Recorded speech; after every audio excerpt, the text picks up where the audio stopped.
Buy what you can afford, not what you want. Look, guys, the real estate market is crazy and it's not going to stop. Prices are going to keep going up. You're much better to buy what you can afford today than to sit back and try and save up for what you want in the future. Why? Because chances are you're not going to be able to save up as much over the course of a year or even 5 years as you're going to see the real estate prices going up. All right. The market will outpace your ability to save. So my suggestion is lower your expectations. Maybe you have to drive until you qualify.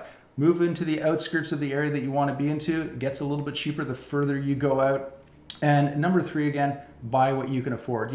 When you look at the statistics, last year, housing prices went up 28%. Last year. In 2020, they went up 4.5%. Look, last year was insane, no doubt about it. But generally speaking, every year, you can expect real estate to go up approximately 5% or more.